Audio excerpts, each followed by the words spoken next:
Hi, namaste. Hello, and welcome back to another episode of InsurePulse. Over the last few episodes, we've spent a lot of time talking about cargo risks, shipping disruptions, and environmental liabilities. Yes, everything that can go wrong while goods are on the move. But today, we are talking about something that often hits even harder. Payments that don't come in. Exactly.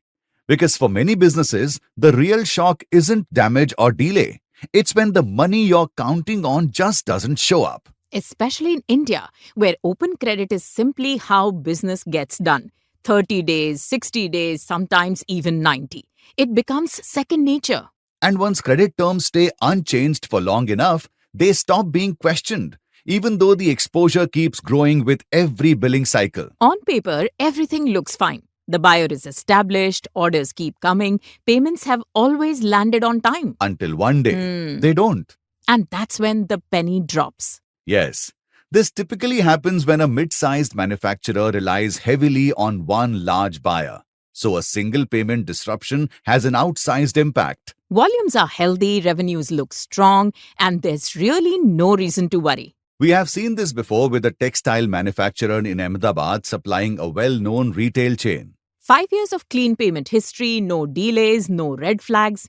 Then the retailer expanded too fast, stretched itself thin, and unfortunately ran into liquidity issues. Before anyone could react, insolvency proceedings were announced. And just like that, invoices worth 1.5 crore rupees were stuck. Oh, for the manufacturer, that wasn't just a bad quarter. A hit of that size would have disrupted cash flow, delayed supplier payments, and put day-to-day operations under serious strain. Fortunately, they had trade credit insurance covering their entire turnover with a 90% indemnity. And that decision really paid off. It did.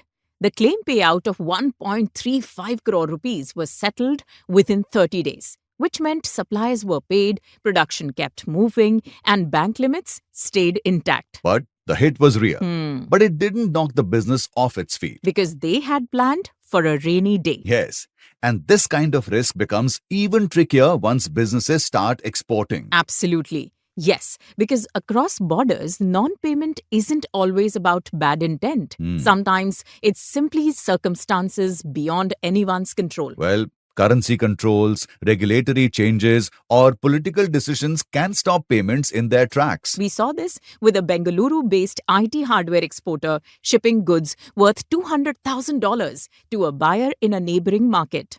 Everything was business as usual until that country was hit by a sudden currency crisis.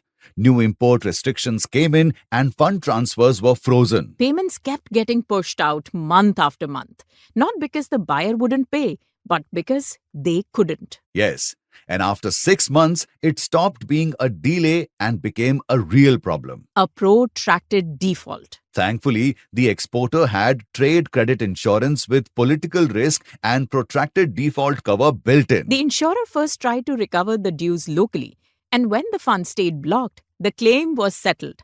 90% of the invoice value, about $180,000, was paid out. That paid out meant the exporter did not have to fund the loss internally or scale back international operations. Yes, what these situations make clear is that credit risk today isn't an exception.